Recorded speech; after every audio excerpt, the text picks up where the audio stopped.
Innal hamdalillah nahmaduhu wa nasta'inuhu wa nastaghfiruh wa na'udzu billahi min shururi anfusina wa sayyiati a'malina. Man yahdihillahu fala mudilla lahu wa man yudlil fala hadiya lahu. Wa ashhadu an la ilaha illallah wahdahu la syarika lahu. Wa ashhadu anna Muhammadan abduhu wa rasuluhu la nabiyya ba'dah. Ya ayyuhalladzina amanu taqullaha haqqa tuqatih wa la tamutunna illa wa antum muslimun.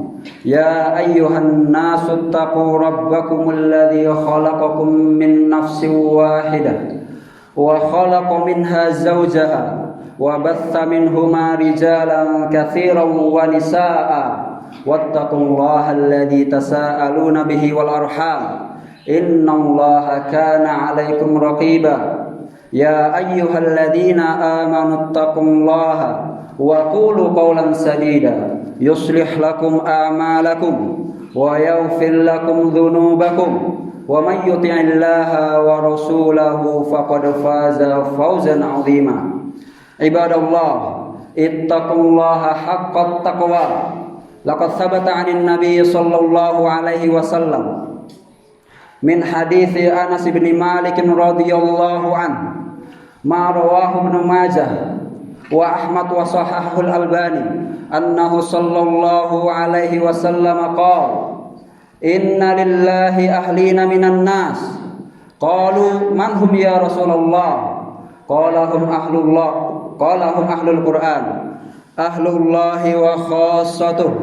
Ibadallah, hadha hadithun amman la yantiqu 'anil hawa in huwa illa wahyun yuha. Hadirin jamaah Jumat rahimakumullah. Telah diriwayatkan dari Ibnu Majah dan Ahmad dari sahabat Nabi Anas bin Malik bahwasanya Rasulullah sallallahu alaihi wasallam bersabda, sesungguhnya Allah memiliki orang-orang khusus, keluarga dari kalangan manusia. Para sahabat bertanya, siapakah mereka ya Rasulullah? Rasulullah menjawab, mereka adalah ahlul Quran. Ahlul Quran adalah keluarga-keluarga Allah dan hamba-hamba pilihan bagi Allah.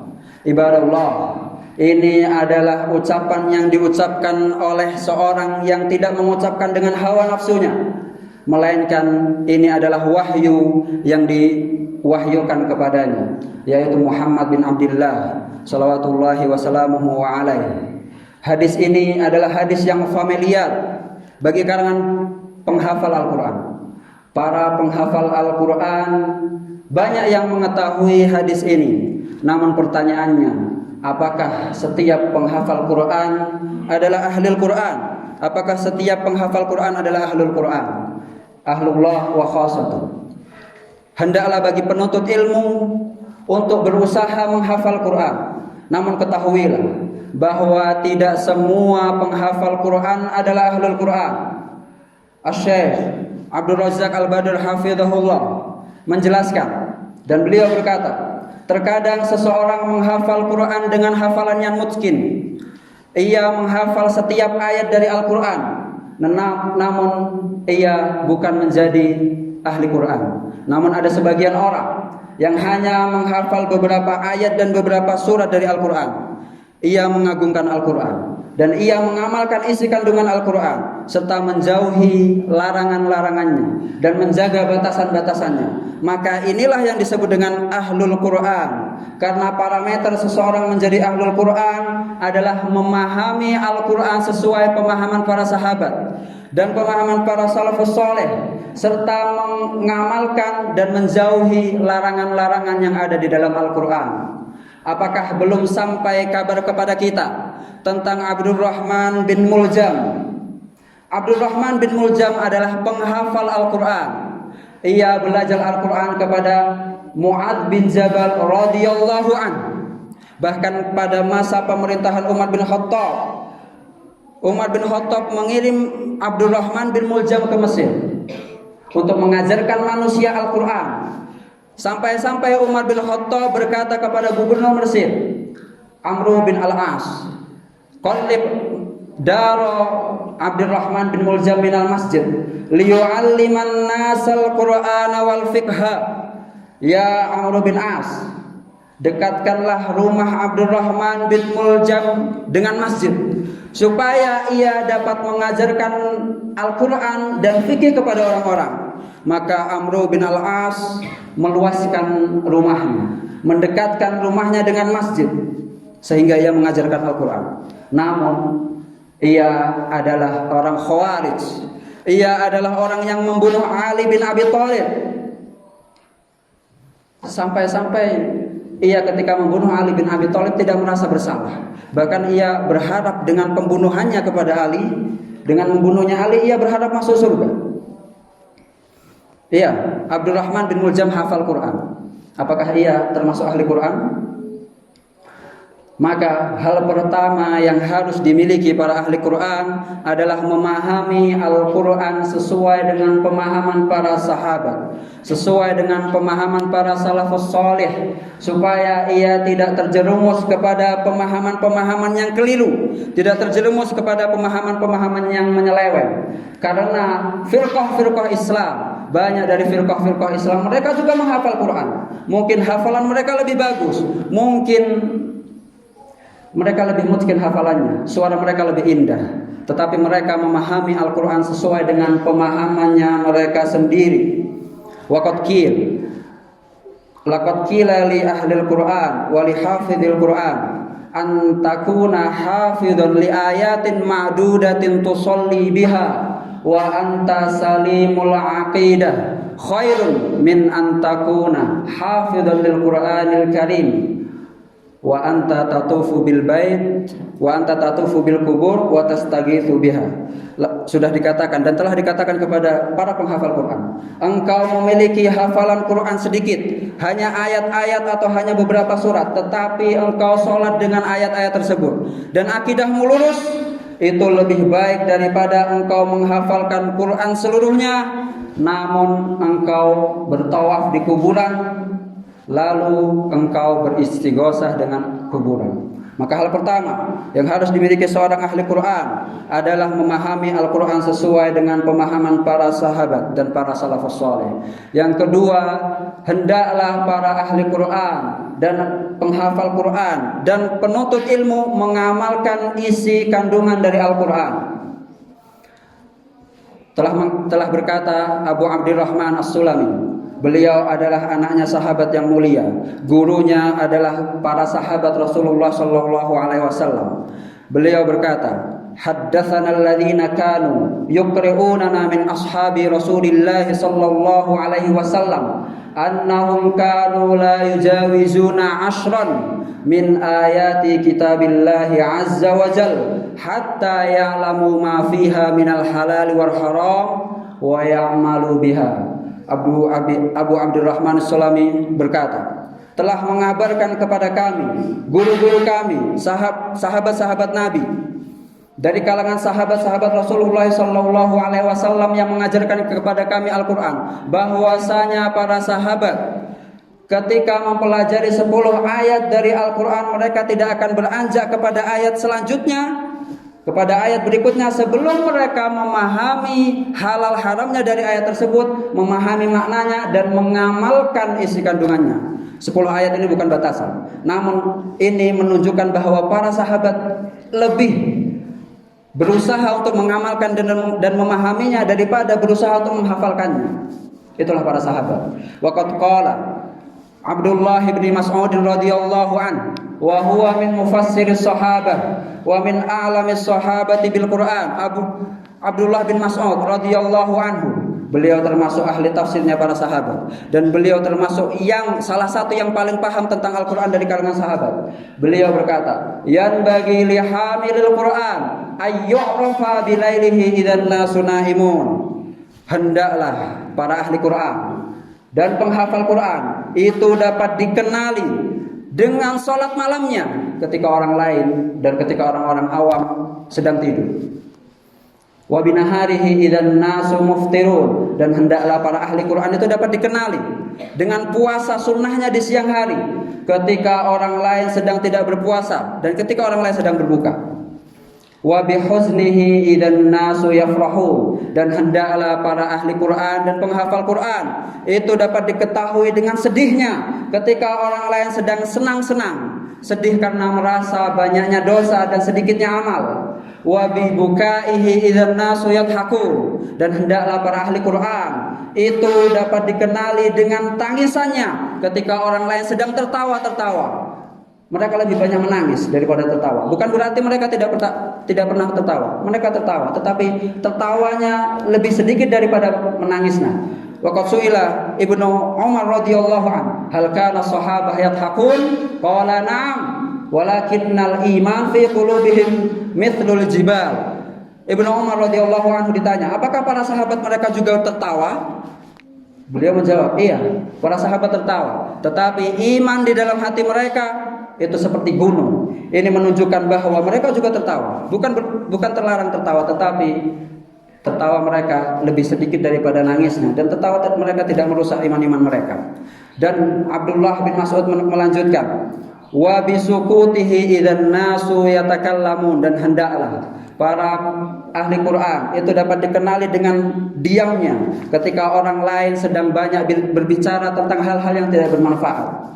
Wa bi khushu'ihi idzan nasu yakhtalun, dan hendaklah para ahli Quran itu dapat dikenali dengan khusyuknya ketika orang lain sedang membanggakan diri dan sedang sombong. Wa yanbaghi li hamilil Qur'ani ayyakuna bakian mahzunan, dan hendaklah para penghafal Quran dan para ahli Quran itu lebih banyak menangis dan lebih banyak sedih karena dosa-dosanya dan karena merasa sedikitnya amal. Dan bagi lihamil Qur'ani ayyakuna bakian haliman mahzunan sakinan, dan hendaklah ia bijaksana, ia tenang, tidak banyak teriak-teriak dan berbicara. Walayan bagi lihamil Qur'an ayyakuna ghafilan, dan tidak patut bagi seorang penghafal Quran dan ahli Quran itu lalai, wala jafian, dan hatinya keras sehingga tidak pernah menangis, wala sakhaban, wala sayyahan, dan tidak patut bagi ahli Quran suka teriak-teriak dan tidak bijaksana dan berperilaku bodoh, wala hadidan, dan perkataannya sangat tajam kepada teman-teman, tidak cocok bagi ahli Quran. Maka dari sini hendaklah para penuntut ilmu dan para orang-orang penghafal Quran dan para ahli Quran untuk mengamalkan apa yang dikatakan oleh ahli Quran dari kalangan sahabat, yaitu Abdullah bin Mas'ud radhiyallahu anhu. Wa qad thabata 'anin Nabi sallallahu alaihi wasallam min hadits Utsman bin Affan radhiyallahu anhu ma rawahu al-Bukhari fi sahihi annahu sallallahu alaihi wasallam qala khairukum man ta'allama al-Qur'an wa 'allamah.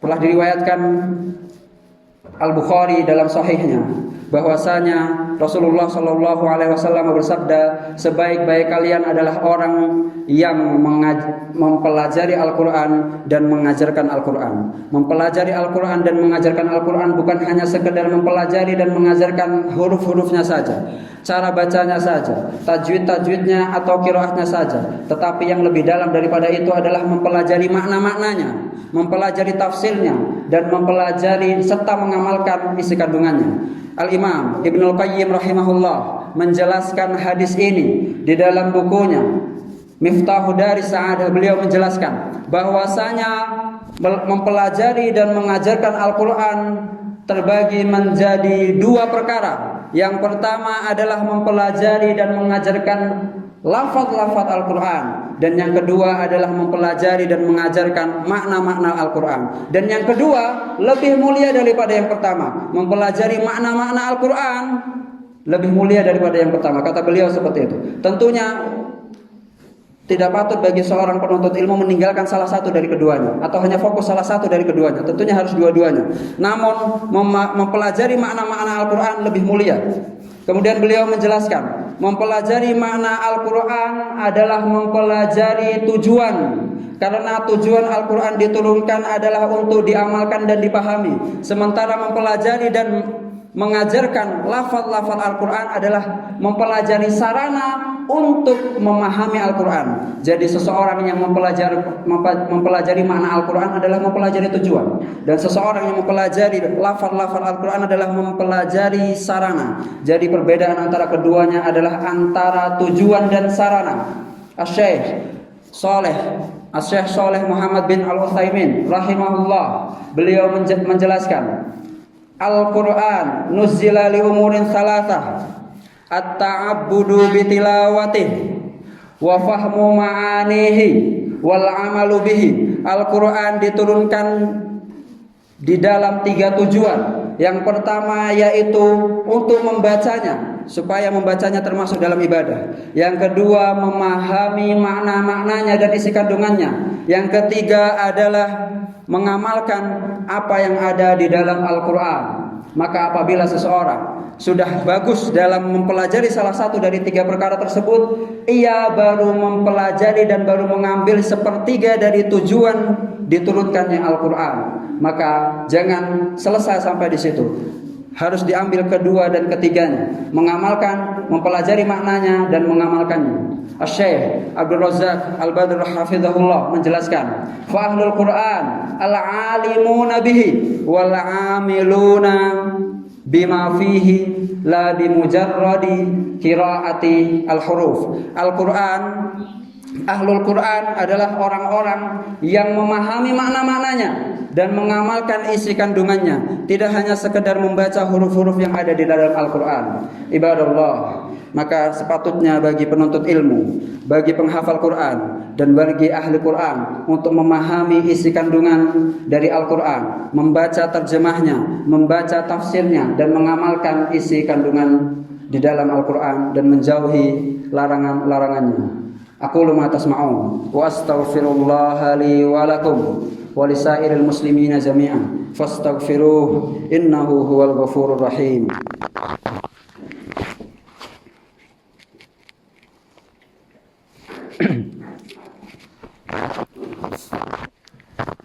Alhamdulillahi wahdah wassalatu wassalamu ala man la nabiyya ba'dah nabiyyina Muhammadin wa ala alihi wa sahbihi wa man sara ala nahjihi wa iktafa atharah wa sanna bi sunnatihi wa ihtada bi hudahu ila yaumiddin.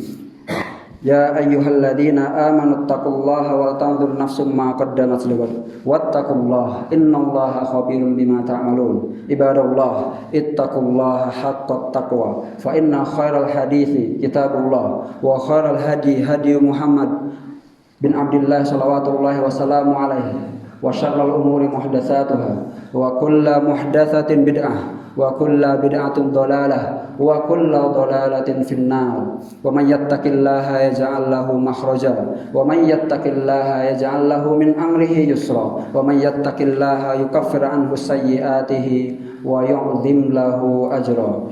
Ibadallah, khairukum man ta'allama al-Qur'an wa 'allamah. Sebaik-baik kalian adalah yang mengajarkan Al-Qur'an, yang mempelajari Al-Qur'an dan mengajarkannya. Rasulullah sallallahu alaihi wasallam di dalam hadis ini menggabungkan antara Al-Qur'an dan belajar, menggabungkan antara Al-Qur'an dan ilmu. Maka dari sini bisa dilihat bahwa sifat-sifat ahlul Qur'an adalah sama dengan sifat-sifat ahli ilmu. Sifat-sifat ulama adalah sifat-sifat ahlul Quran. Sifat-sifat ahlul Quran dan penghafal Quran adalah sifat-sifat para penuntut ilmu. Waqad qala ahadul ulama, seorang ulama berkata bagi para penuntut ilmu, mal farqu baina talibi ilm wa 'ammi laisa lahu haddun min qiyamil lail.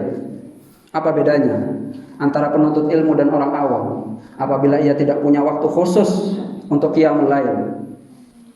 Wa mal farqu baina talibi ilm wa 'ammi la ya'rifu siyaman nawafil wa la tamtaddu yaduhu ila shadaqatin biqalilin wa la katsir. Dan apa bedanya antara penuntut ilmu dan orang awam apabila ia tidak pernah puasa sunnah, tidak tahu puasa sunnah, dan tangannya tidak pernah bersedekah sedikit ataupun banyak. Wa mal farqu baina talibi ilm wa 'ammi la yumsiku lisanahu an fahishil qaul wasibab wasyitan wal khisam. Dan apa bedanya antara penuntut ilmu dan orang awam apabila ia tidak menjaga lisannya dari perkataan yang buruk, dari perkataan yang kotor, dari hinaan, dari cacian, dan dari perdebatan kusir. Wa mal farqu baina talibi wa ammi fi ta'amulihi ma'a walidayhi tara minal jafati wa su'il khuluqi wal isyahati wal i'rad wat taqsir. Dan apa bedanya antara penuntut ilmu dan orang awam apabila muamalahnya dengan orang tuanya berakhlak buruk, kasar, suka menentangnya, dan malas-malasan dalam melayaninya.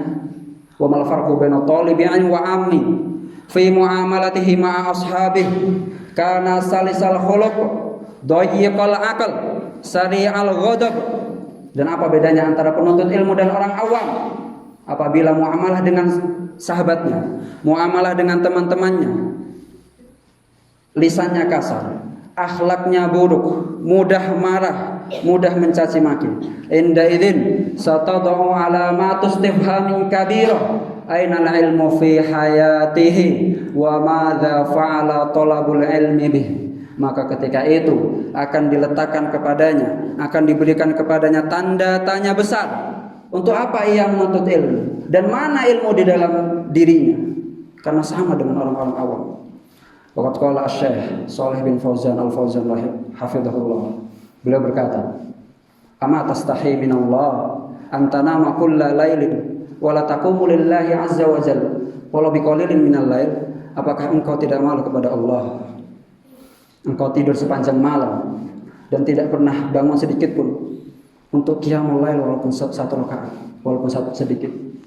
Ama tastahi minallah wa qad an'ama Allahu 'alaika wa afaka wa ammanaka wa farragaka minal ashghal. Padahal Allah sudah memberikanmu keamanan, nikmat yang banyak, waktu luang yang banyak, dan kesehatan. Walimada la taqum wa la tashkur lillah la tashkurullah azza wa jalla ala hadhihi ni'am. Dan mengapa engkau tidak bersyukur kepada Allah tentang nikmat-nikmat ini? Engkau tidak pernah qiyamul lail, tidak pernah puasa sunnah, dan tidak pernah hal-hal yang lain. Ibadah Allah, qiyamul lail dan puasa sunnah dan beberapa hal yang lainnya itu bukanlah hal yang wajib. Namun hal ini sangat mengherankan bagi para penuntut ilmu dan penghafal Quran dan ahli Quran apabila ia tidak pernah merasakan sedikit pun dan tidak pernah niat sedikit pun. Karena ada orang yang tidak qiyamul lail dan orang tidak puasa, ada dua. Pertama, ia berniat tapi tidak bisa. Yang kedua, orang sama sekali tidak berniat. Di malam hari tidak berniat, di siang hari tidak berniat sama sekali. Kita yang mana? Apakah karena dosa-dosa kita tidak bisa untuk melakukan itu semua? Dan ketahuilah ibadah Allah, sesungguhnya kita sudah mendapatkan nikmat yang banyak dari Allah Subhanahu wa taala. Nikmat rezeki, nikmat makanan, nikmat sehat, afiah dan lain sebagainya. Dan ketahuilah, inna a'dzamar rizqi huwal ilm. Sesungguhnya rezeki yang paling agung adalah ilmu. Wa inna a'dzamal ilmi al-Qur'an. Dan Al-Qur'an atau ilmu yang paling agung adalah Al-Qur'an. Lalu kita sudah mendapatkan keduanya, sudah mendapatkan ilmu yang bermanfaat, sudah mendapatkan rezeki yang sangat besar, sudah memahami ilmu tauhid dan lain sebagainya, sudah memahami Al-Qur'an dan sudah mendapatkan hafalan-hafalan Al-Qur'an, lalu tidak qiyamul lail, lalu tidak puasa sunnah dan lain sebagainya. Waqad qala Al-Imam Ahmad rahimahullah, ajibtu li talibil hadis la yaqumul lail. Aku heran kepada pencari hadis, maksudnya para penuntut ilmu. Aku heran kepada penuntut ilmu yang tidak qiyamul lail. Ibadallah, innallaha amarakum bi amrin bada'a fihi bi nafsihi wa thanna bi malaikatihi al-musabbihati bi kursihi wa lam yazal qailan aliman innallaha wa malaikatahu yusalluna 'alan nabi ya ayyuhalladzina amanu sallu 'alaihi wa sallimu taslima. Allahumma salli ala Muhammad wa ala ali Muhammad kama sallaita ala Ibrahim wa ala ali Ibrahim wa barik ala Muhammad wa ala ali Muhammad kama barakta ala Ibrahim wa ala ali Ibrahim innaka Hamidum Majid. Allahumma a'izzal Islam wal muslimin, Allahumma a'izzal Islam wal muslimin wa adhillash syirka wal musyrikin. Allahumma inna ibaduk abna'u ibadik abna'u ima'ik نواصينا بيدك ماض فينا حكمك عدل فينا قضاؤك نسألك بكل اسم هو لك سميت به نفسك أو علمته أحدا من خلقك أو استأثرت به في علم الغيب عندك أن تجعل القرآن ربيع قلوبنا ونور صدورنا وجلاء أحزاننا وذهاب همومنا وغمومنا اللهم إنا نسألك علما نافعا ورزقا طيبا وعملا متقبلا اللهم آت نفوسنا تقواها وزكها أنت خير من زكاها أنت وليها ومولاها عباد الله أقول ما تسمعون وأستغفر الله لي ولكم ولسائر المسلمين جميعا فاستغفروه إنه هو الغفور الرحيم وأقم الصلاة